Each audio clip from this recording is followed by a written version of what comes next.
What's going on, guys? My name is Steve. Thank you for stopping by my channel. I'm just an American guy on a journey to discover my British and Irish ancestry. Today, we're going to be reacting to 101 facts about Wales. I don't really know too much about Wales, to be honest. I definitely know more about Wales than I did when I started this journey, but as a whole, I haven't really dived in and learned about Wales itself, separated or exclusive from the other countries in the UK. So far, everything that I know about Wales has come from videos I've reacted to that were about the UK in general. You know, some things I've learned, I know where Wales is located at. I know what the flag looks like. I don't really know why the UK flag, why the Wales flag is not on part of the UK flag, but the Wales flag is pretty cool looking. It has that dragon, and that would be a really cool addition to the UK flag. But I've also learned that the Welsh people, as a whole, a lot of them still speak their native language, especially, a large percentage compared to other countries around the UK and Ireland, it seems.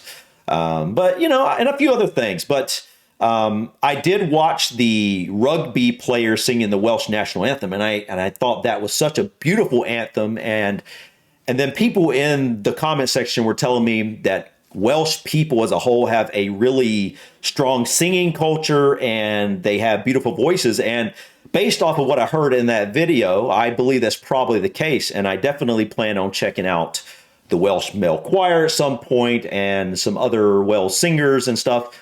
But anyways, guys, today I thought it would be good to check out something like this, 101 facts about Wales. It'll give me a good general overview of the country to kind of have a base level knowledge of a bunch of different interesting facts about Wales that I can kind of grow on and kind of move in different directions to discover new things later on in the future. So anyways, guys, let's go ahead and check this out. 101 facts about Wales.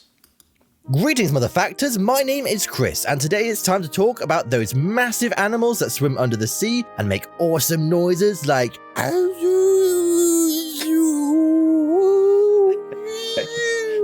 Wait, no, I'm being told I got it wrong. Right, let's start that again. We're talking about the beautiful country that is tucked snugly between England and Ireland, Wales. But just how old is Wales? What are Glamorgan sausages, and why do I want all of them forever? And do you think I'll be able to say any of the Welsh words right? Spoiler alert, nope. From what I've seen, these three questions are no. going to be answered, so sit down, don't forget to like and subscribe as we traverse the expansive rolling hills with some mouthwash in 101 facts about Wales. Number 1. The word Wales comes from the Proto-Germanic word Walke. In 500 BC, Germanic tribes met with Celtic natives and began calling them as such. Over time, Walke would begin to be pronounced Walha. Number 2. The word Walha was used by the Anglo-Saxons to denote people that they thought were worthy of enslavement. Eventually, after some upheaval, we'll go into it later, the word Welsh, meaning foreign, was used. Number 3. Wales has 2 official languages, English and Welsh. 99% of the population speak English and 29.3% speak Welsh. Yeah, that's pretty high. That's actually really high. About 30% of the population, almost a third of the people, can speak this native language. That's impressive. That really is. In most places, English is the dominant first language, but in the north and west of the country, the dominant first language is Welsh. Still, wow. Number 4. The word Welsh also comes from way in the past, in the 5th century specifically. Anglo-Saxon invaders wrote about the Welsh and the fact that they fled from the English like fire. Number 5. Alright, geography. Wales has a total area of 20,779 kilometers squared, 2,700 kilometers of coastline, and comprises of 8.35% of the land of the United Kingdom. Oh, wow. Okay, so I knew Wales was smaller. So a little over 8% of the landmass. Wow. So I'm guessing England has the bulk of it. I couldn't really tell if it's Scotland or England has the bulk, but all right. The land is attached to England by its eastern border. To the north is the Irish Sea, to the west is the Cardigan Bay, and to the south is the Bristol Channel. Number 6. As of a 2014 census, just over 3 million people live in the Big W. A third of these people live in the Cardiff-Newport metropolitan area. I'm trying to picture that many people, but I really can't. Wonder how many tins of baked beans you need to feed them all. Cardiff. Did he say Cardiff?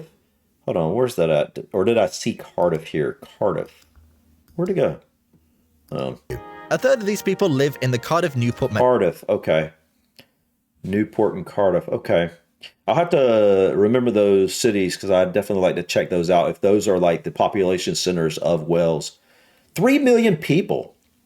It's still, I know that it's going to be smaller than, what I'm used to in the US, but it's still, I think about that and it's like, there's such a small population, and because like, I think the state I'm from has 12 million people, and where I live now, which is my wife's home state, has, I don't know, what's it have, about 7 million people or so? So it's just interesting. Think about that in perspective, anyway. metropolitan area. Trying to picture that many people, but like, I really can't. Wonder how many tins of baked beans you need to feed them all. Number 7.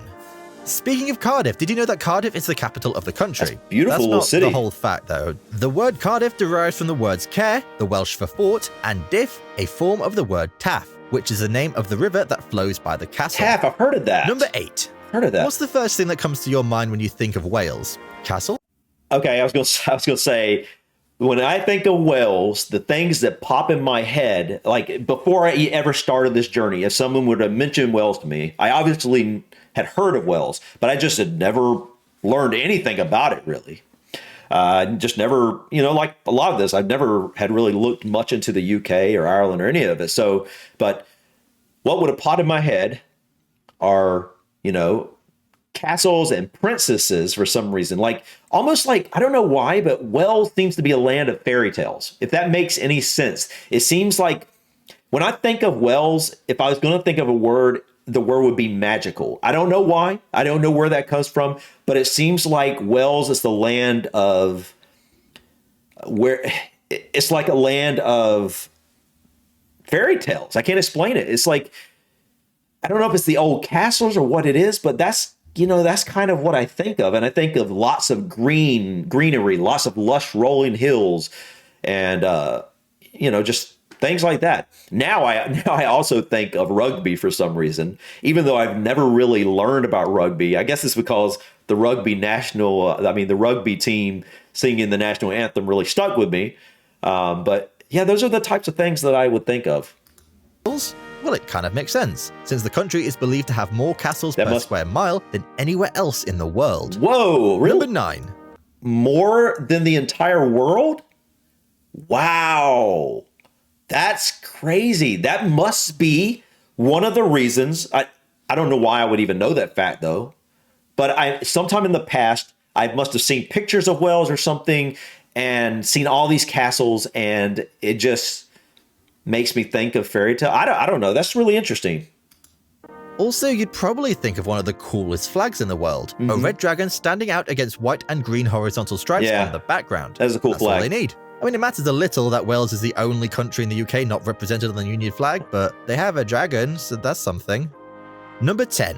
So as well as having a lot of castles, the country homes a place with one of the longest names in the world. Here it is on screen, because there's no way I'm going... Okay, I've seen this name before somewhere. I don't remember where it was, on some video or something this was shared. But I have no way. I have no idea. I can't speak. I have no idea how to pronounce that. Llanfair. I'm not even going to try. I'm not even going to try. My question is, can the average citizen of Wales actually pronounce that name? That's impressive if you can pronounce that. You have a major skill. You might want to think about taking up rap or something, because if you can pronounce that, that's seriously impressive. I'm going to say that, but I can tell you that thankfully it's been shortened to Llanfair Pwyll or Llanfair. It's still okay. Pretty hard though. Number 11. I mean, it's Welsh, famously unique and baffling to the outsiders. For example, the Welsh alphabet has no K, Q, V, or Z. Yet the 4,000-year-old language is no less efficient. Some English words such as car, gull, and penguin even have Welsh roots. Number 12.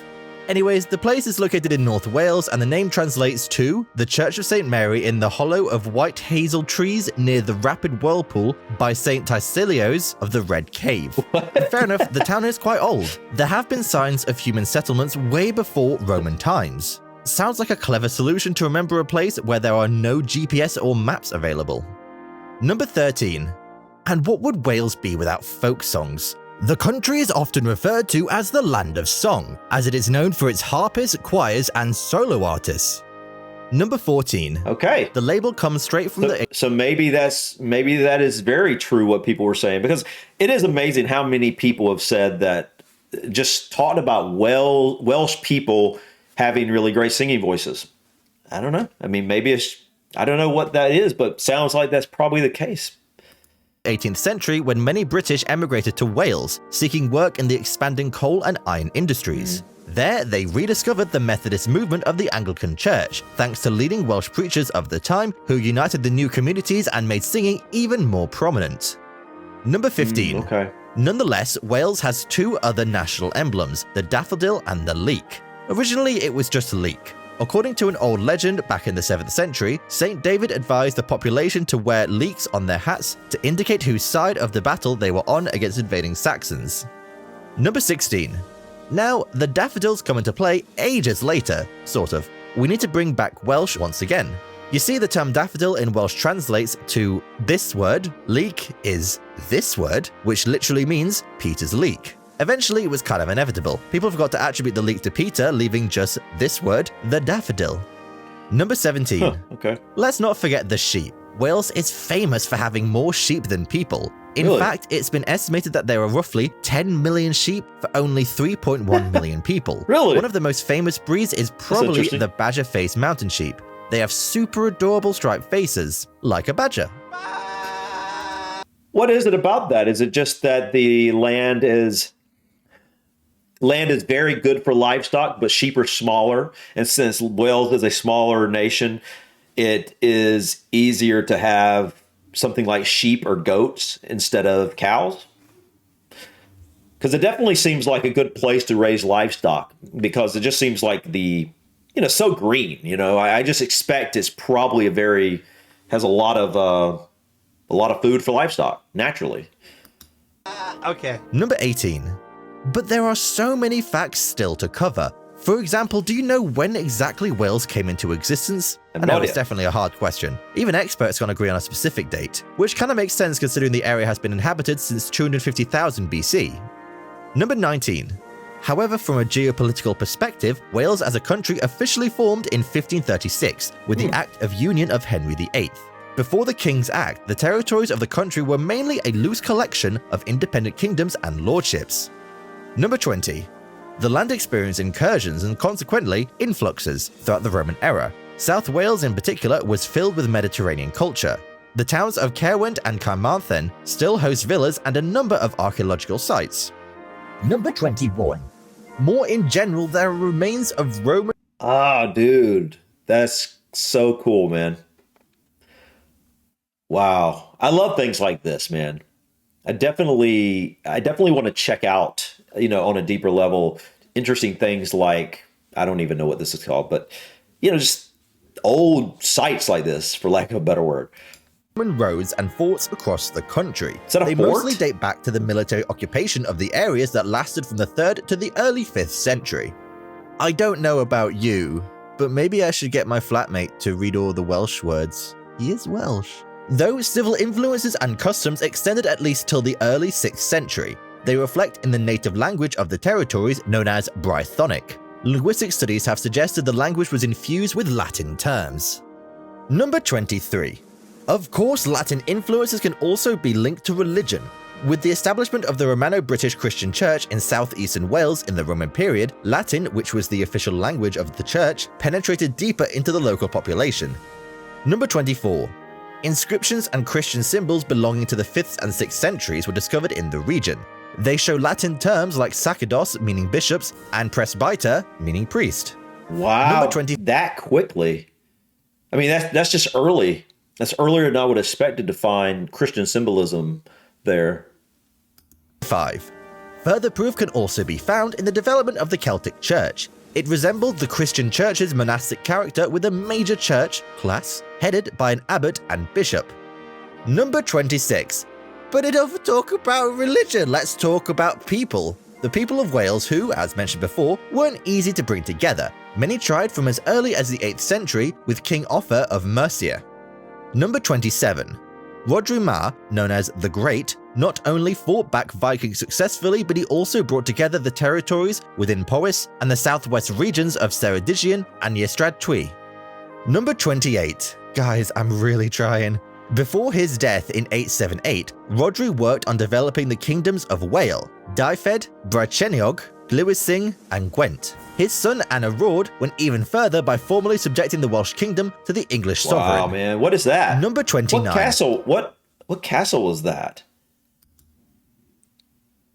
Doesn't say. If anybody knows what castle this is, please let me know. The English sovereign. Number 29. In 916, Heward ap Cadell took command and secured Dyfed by marriage, creating the kingdom of Deheubarth. He completed his dad and grandpa's deeds by eventually bringing Gwynedd and Powys under his rule. Number 30. Too bad that, despite all his victories, future plans went up in smoke. Not everyone was happy with Hywel's thirst for power, and a great alliance was formed to withstand the Anglo-Saxon suzerain by the end of the 10th century. Number 31. Things got even worse with the death of King Maredudd ap Owain in 999. A period of prolonged internal clashes began. Every time someone tried to establish a dynasty, he was challenged by others who believed to be a better fit to rule over the kingdoms. Number 32. It was under these peaceful circumstances that the Norman invasions began. Can't tell you how things turned into total chaos then. Actually, that's exactly what I'm here for. So, at the time, the kingdoms used to be divided into cantrefs, directly under royal administration. Number 33. Wow, it's a lot The of cantrefs facts. were, in turn, divided into groups of manors, where the majority of the population resided. These were the areas most difficult to control, as, comprehensively, they enjoyed their freedom. Number 34. By the 12th century, the Welsh society had already replaced the manor system into a smaller Unit 1 consisting in trefs or townships. These were administrated by the Camote, which had replaced the royal cantrefs. This administration remained, more or less, in place throughout the medieval period. Number 35.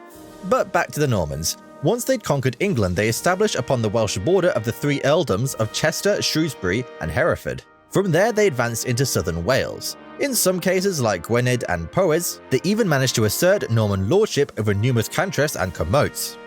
Number 36. Similarly, when in 1093, Normans furtherly advanced, and they also established major lordships of Cardigan, Pembroke, Brecon, and Glamorgan. This also led to the creation of the March of Wales, in which Norman lords and their successors exercised, under the custom of the March, extensive powers and a large measure of autonomy from the King of England. Number 37. Conflicts and instability continued in northern Wales until the formation of the kingdoms of Gwynedd and Powys, which reconstituted. Dude, that is so cool, man. I just love the look of castles like that, man. It's beautiful, man. It looks like it's on a cliff of some sort. As major political entities. This brought stability throughout the 12th century, in which three Welsh kingdoms of Gwynedd, Powys, and Deheubarth prevailed over the Norman-influenced Marchia Wally. Number 38. In the 13th century, Edward I tried to reconquer the territories and unify everyone under the English crown, a daring project that turned out to be quite difficult to achieve. He encountered fierce opposition and several revolts. Number 39. The same problem persisted during the reign of Edward II throughout the majority of the 14th century. At the end of the century then, with the deposition of Richard II, who had been influential to Welshmen among his partisans, a great rebellion among the entire Welsh community arose. Number 40.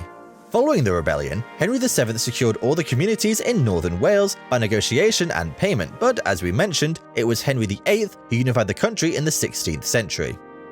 Number 41. With unification, a period of social change started. During the 16th and 17th century, gentry estates were enlarged and consolidated, and the population grew. However, inflation created intense problems that were hardly eased by the enclosure of waste areas and the cultivation of marginal lands. The meaning of life.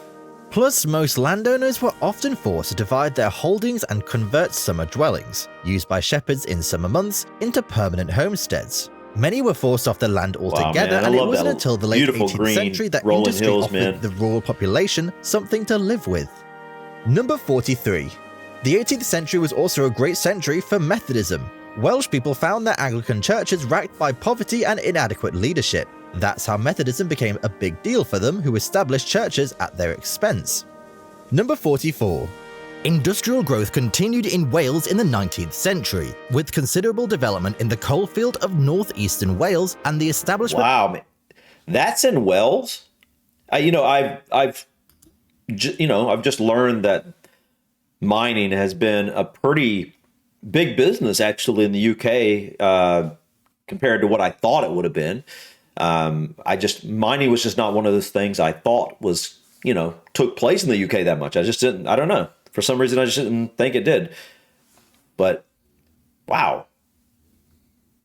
So there's some serious mining going on. That's crazy, man. I don't know why that's so shocking to me. I really don't have an answer of why that's so shocking to me. It just is. I don't know. When I just think of the countries in the UK, including Wales, I just don't think of mining. Yet there has been a lot of coal mining and whatnot. I think tin was something that was somewhere in the UK was a lot of tin was mined as well. The establishment of an important metallurgical centre in the southwest. Number 45. Biggest industrial expansion happened in South Wales, with the growth of substantial ironworks. The area became densely populated and experienced heavy immigration from other areas. That now it makes sense, because I do know that the Industrial Revolution mainly started in the UK, right? And so, to have that Industrial Revolution start and happen, you had to have the raw materials to do that. So they obviously had to have a pretty decent mining business going on. Okay, that makes sense. It's making more sense to me now. Number 46. A similar wave of industrial and immigration growth happened with the outbreak of World War I. A massive flow of workers moved into the steel and coal areas, largely from outside Wales. This affected the composition of the industrial communities, both culturally and politically. Number 47. Speaking of which, by 1922, the Labour Party got its hold upon the industrial communities. Similarly, in the northeast and in the slate quarry communities of northwestern Wales, an allegiance to radical liberalism eventually evolved into adherence to Labour. Number 48.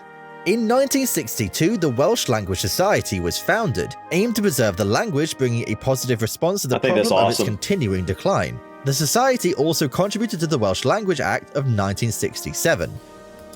It seems like that's happening in a lot of, the countries the UK and Ireland, basically. It seems like there's a lot of effort to keep the native languages around the UK and Ireland alive, the different native languages. That makes me happy. That's really good that the kids of today, in these countries will have more of a chance to grow up and know their native language. I think that's really awesome. Number 49. The support of the protection of the Welsh identity and heritage increased in the following years, and in 1982, they created a Welsh language television channel. In 1993, the government passed another Welsh Language Act. Number 50. This act established the Welsh Language Board, which promoted the use of the Welsh language and sought to give Welsh equal legal weight with English in the conduct of government business. Number 51. The origins of the national red dragon flag are quite interesting. It traces back to the Roman invasion period. At the time, the Roman military cohorts used the symbol of the dragon. Welsh people liked it so much that when the Romans left, they kept the red dragon as a key emblem of Wales. No kidding. Number 52. Wow. Remember earlier I said that the Welsh language is as old as 4,000 years? Well, that makes it the oldest language in Britain. The English language, despite now being the more popular spoken language of Wales and the rest of the UK, didn't originate until around the 5th century AD, making Welsh more than 2 millennia older. Wow. Number 53. Caerphilly Castle is the largest castle in Wales and even more impressively, the second largest castle in the entirety of Europe, coming second to Windsor Castle, which makes sense as it's where the Queen lives. No shame in coming second to that. Wow, Number man. 54. I wonder how old that Apparently place is. Wales is famous for giving the gifts of love spoons. They're wooden spoons that are carved with various Love decorations spoons, and were man. given as a romantic gesture. Nowadays, they're for special occasions like births, christenings, weddings, and anniversaries, to name a few. That's cool, man. Number 55. That'd be a great gift. One of the oldest love spoons is from Wales and can be found at St Fagans National History Museum near Cardiff. It dates back to 1667, Wow. however the tradition of love spoons is thought to be much older. Love Number spoons, 56. man. That is Speaking awesome. of weddings, Welsh gold has always been used to create wedding rings for none other than the royal family. This tradition started in 1923 by King George VI to the Queen Mother and has continued as recently as the rings of Harry and Meghan Markle in 2018. Number 57. Welsh gold comes from the Clogau St David's mine and is stamped with a little dragon to identify its authenticity. Clogau jewelry is some of the most rare and exclusive in the world. Really? Number 58. Here's What's so unique about that gold compared to just, gold from anywhere else? I don't really know. I know a little bit about gold, but not really anything in depth. So I'm just curious what makes the Wales gold from that mine so special? Is it something about purity or something? a fact you probably didn't expect. Mount Everest, the tallest mountain in the world, was named after a Welsh guy. Yep, Sir George Everest surveyed and mapped out the mountain, which took a staggering 35 years between 1806 and 1841. The Royal Geographic Society then named the mountain after him. Number 59. Wales is home to the world's first ever suspension bridge. Is that? Alright, it's probably not as exciting as it makes what is that? But when the Menai Bridge was built in 1826, it was an engineering marvel. 1826? Not only that, but when it opened, it was also the longest bridge in the world at 386 meters long. Wow. Number 60.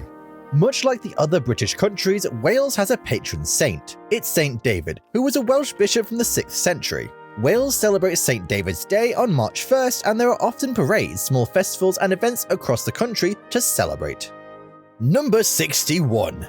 The national anthem of Wales is called This. I'm sorry, I did try. Which in English means Land of My Fathers. It's sung in Welsh, okay, I remember obviously. that. Alright, next fact. Beautiful Number anthem. 62. Beautiful anthem. The title of Prince of Wales, currently taken by Prince Charles, has been a title bestowed on the eldest son of the British monarchy. The title isn't automatically given, however it has been given to every British heir since the 1300s. Wow. Number 63. Interestingly, Queen Elizabeth II was never given the title of Princess of Wales, because it was previously only given to firstborn sons. Since the rules changed in 2015, allowing for more gender equality in the monarchy, the title of Princess of Wales may be given in the future. All Princesses of Wales so far have been wives of the incumbent prince. A Nintendo 64. The national sport of Wales is rugby. Not a huge surprise, if you've ever been to Wales, they're rugby mad. Wales were part of the first ever international rugby game, playing against England in 1881. They've been fierce rivals ever since. 1881, Number 65. Wow. The home of Welsh rugby is the Principality Stadium in Cardiff. It's absolutely massive, but its claim to fame, aside from being the home of Welsh rugby, is that it has the largest... That is huge! How many people does that fit? Hold on, I want to look at the top of that again. Absolutely. Wow! I don't really have much perspective except looking at like a car or even the entire parking lot here, or this entire block of buildings, or this building right here. Like that is massive. He is absolutely right. Wow. What a stadium, man. Massive, but its claim to fame, aside from being the home of Welsh rugby, is that it has the... Wow, look at that. Because I can picture this field, look at the person, and just see it. Wow, that's huge. Largest ever retractable roof in the world. So no matter what the weather, the roof has got you covered. Or, not covered if the sun is out. Anyway. Number 66. If you think of the first ever flying machine, you no doubt think of the Wright brothers in America. Well, Welshman Bill Frost may well have beaten them to the skies by 7 years after he flew his aircraft a reported 500 yards before crashing into some bushes, according to locals who attended. Really? Number 67. So why are the Wright brothers credited with one of the biggest achievements instead of Frost? Well, no independent witnesses were there, nor were any photos taken of the event in 1896, meaning it couldn't be verified. Frost couldn't afford to give it another go and didn't have the money to keep the rights to his patent, and lost it 4 years later, paving the way for the Wrights to cement their place in the history books. No kidding. Number 68. Similarly, you might associate Jack Daniel's whiskey with Tennessee in America. And why wouldn't you? It's on the label after all. But in 2012, a Welshman named Mark Evans was researching his ancestry and discovered a recipe book written by his great-great-grandmother, local herbalist Lucinda Daniel. See where this is going? Number 69. No kidding, man. There's planes and cars and everything just out of my window. This dusty old book contained the original recipe for Jack Daniel's whiskey, which Lucinda's son Jack was said to have taken to America when he emigrated in the 19th century. Wow. So old Jack Daniel and his recipe for one of the most popular whiskies in the world could well be from Wales. Although this story is disputed by some, including the master distiller at Jack Daniel's. Number 70. So it's possible. Who knows? You've probably never wondered who came up with the equal sign, but I'm going to tell you anyway.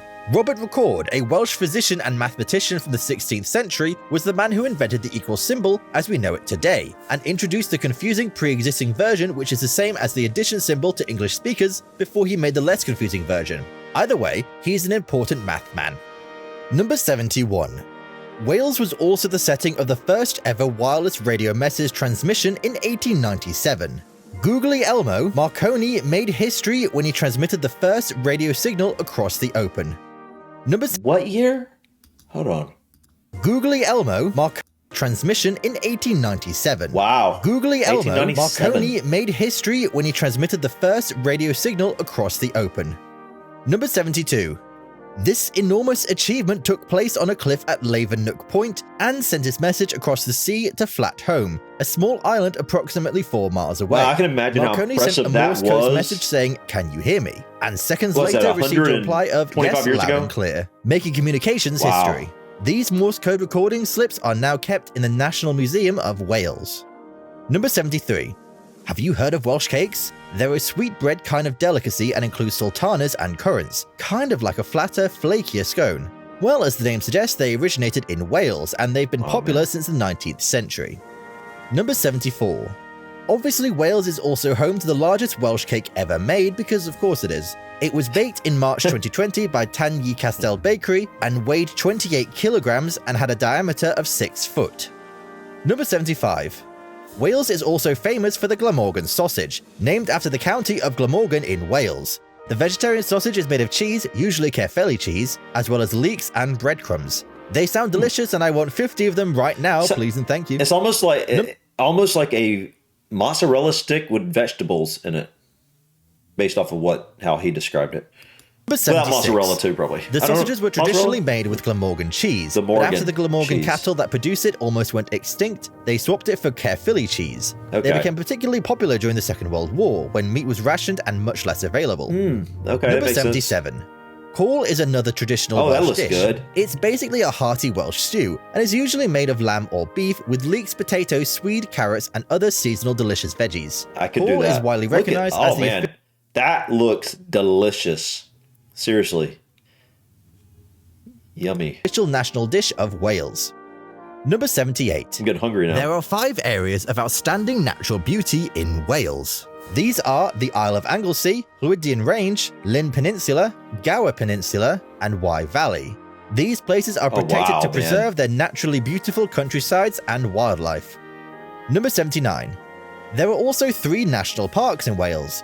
These are the Pembrokeshire Coast National Park, Snowdonia National Park, and Snowdonia, Brecon I know Beacons that National one. Park. I haven't seen it, but I've These heard 3 about it. parks together cover an entire 1/5 of the total country.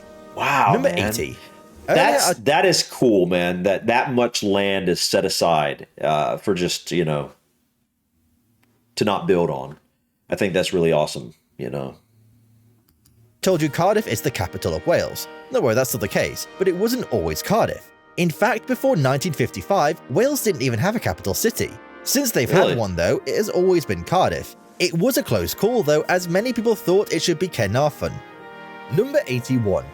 British citizens also have Wales to thank for the NHS. The health service was created by Welshman Aneurin Bevan, a Labour MP for Ebbw Vale from 1929 to 1960. He was inspired by the Tredegar Medical Aid Society in his hometown and used these principles to create the NHS, Wow, man. nationalising free healthcare for Britain. Number When 82. was that? Did it say when that was? Hold on. Health Service was created by Welshman Aneurin Bevan, a Labour MP for Ebbw Vale from 1929 to 1960. He was So sometime between 1929 and 1960, it was created. So before 19, I don't know whenever that was. I guess there was no universal healthcare. inspired by the Tredegar Medical Aid Society in his hometown and used these principles to create the NHS, nationalising free healthcare for Britain. Number 82.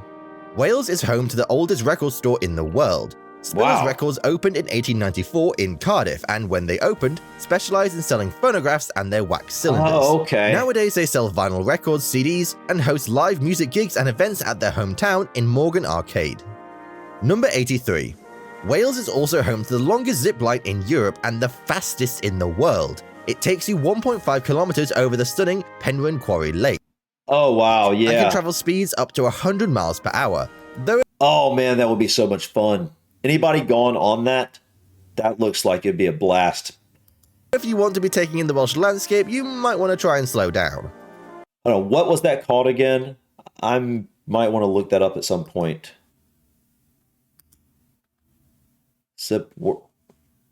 World. It takes you 1.5 kilometers Oh, over well, the I'll stunning figure it out. Penrhyn Quarry Lake and can travel speeds up to Wow. 100 miles per hour. Though if you want to be taking in the Welsh landscape, you might want to try and slow down. Number 84. Over 100 We've all heard kilometers tales an of the hour. infamous pirate Jolly Roger and the flag named after him, but did you know that he was a real man and he was Welsh? Pembrokeshire-born Bartholomew Roberts was considered one of the most successful pirates during the golden age of piracy in the 16th century, earning his nickname and place in history. Number 85. Yeah, what is it about the 16th and 17th century that pirates are just, they were successful? I mean, at least, you know, you hear all the pirates you really hear about, all the famous pirates tend to come from that time period, especially the 1600s, it seems, 1600s. You know, what is it about that time frame? Was it just that ships had become, you know, better built or something at that point? I don't know what it is, but for some reason it seems like every famous pirate that I've ever heard of is from that time period. The rum captain Morgan is named after Welsh pirate Sir Henry Morgan, who was born in Llanrumney in 1653, before sailing to the Caribbean and becoming another one of the most iconic privateers in history. He remained on his plantation in Jamaica as the Lieutenant Governor of Jamaica until his death in 1688. Number 86. Wales has a national bird, and unlike their national animal, the dragon, this one actually exists. After a public poll in the 1990s, the red kite was voted as Wales' favourite bird, and their national bird. Number 87. Wales is also home to a Wow, number of man. amazing animals, including puffins and bottlenose dolphins. Ramsey Island in Wales is also one of the best places to find the Atlantic grey seal. Number 88. The Welsh islands of Scomer and Stockholm near Pembrokeshire are home to the largest colony of Manx shearwaters. They kind of look like a black seagull, and there are around 350,000 of them nesting on the island. Number 89. On a slightly more depressing note, the world's largest turtle was found washed up on the shores of North Wales, having sadly died. The leatherback turtle was more than 2 meters long, weighed a whopping 900 kilograms, and was probably about 100 years old. Turtles often visit Welsh waters in the summer to eat the jellyfish. Number Oh. 90. Fans of Harry Potter might recognize Freshwater West Beach in Pembrokeshire, Wales. This seaside location was That's used as beautiful. the setting for Shell Cottage in the Deathly Hallows movie, where, spoiler alert, Dobby dies. The house may have gone with the film crews, but fans keep Dobby's gravesite pristine. It's an Number interesting looking 91. house. Another really cool movie location in Wales is Brecon Beacons. Henhead Falls in the Brecon wow. Beacons National Park was used as the cover for Christian Bale's Batcave in Christopher Nolan's Batman movie The Dark Knight in 2009. Number 92. The Ministry of Defense Army training site in Caerwent was also the location used for Captain America the First Avenger in 2011 starring Chris Evans. They used the site for a lot of the war scenes, and cast members like Samuel L. Jackson and Tommy Lee Jones spent their downtime attending Ryder Cup golf games taking place nearby. Number 93. BBC hits Doctor Who and its spin-off Torchwood have also filmed many scenes in Wales, with the latter being set in Cardiff. Number 94. Of course, we can't mention filming in Wales and not talk about one of the most popular shows ever to have been filmed there, Gavin and Stacey, aka the launchpad for James Corden's career. Set between Billericay in Essex, England and Barry Island in Wales, a lot of scenes were filmed around the Vale of Glamorgan and Whitmore Bay. There are lots of locations to visit if you're a fan. Number 95. In addition to being rugby mad, the Welsh also have their own football league. We're talking British football or soccer, not the American football here. The Welsh Premier League have existed since 1992, though 5 teams still play in the English leagues. These are Cardiff City, Swansea City, Newport County, Wrexham and Merthyr Town. Number 96. A number of famous sports people hail from Wales, including footballers Gareth Bale and Aaron Ramsey, double gold medalist in Taekwondo Jade Jones, gold medalist boxer Lauren Price, and many more. Number 97. Alright, let's talk famous Welsh people, and hold on because there's loads, and spoiler alert, there are a lot of Joneses. Famous Welsh musicians include Sir Tom Jones, Charlotte Church, Dame Shirley Bassey, Ollie Tyler Catherine Jenkins, Aled Jones, and the bands The Stereophonics, The Manic Street Preachers, and many others. Like, enough to fill a whole other 101 facts. Number 98. They've not just got good lungs though, they've also got good actors. Wales is home to Catherine Zeta-Jones, Ruth Jones, Terry Jones, Michael Sheen, Timothy Dalton, Richard Burton, Sir Jonathan Pryce, Sir Anthony Hopkins, Luke Evans, Taron Egerton, Ewan Rayon, Tom Ellis, Pam Ferris, Rhys Ifans, and honestly so many more. I know a number of those names. With the legend that is Rob Brydon. Number 99. Wales also boasts some fancy pants designers. Laura Ashley, yes, the same as the stores, was a Welsh fashion designer. Julia MacDonald, also Welsh, and David Emmanuel, who has outfitted Madonna, Elizabeth Taylor, and was the designer of Princess Diana's wedding dress. You guessed it, also Welsh. It's 100. It's number 100. Roald Dahl, aka one of the most famous children authors in the world, bringing us Charlie and the Chocolate Factory, the BFG, Fantastic Mr. Fox, The Witchers, James and the Giant Peach, and the incredible Matilda. Yeah, he was also from Wales, born in Cardiff in 1916 to Norwegian parents.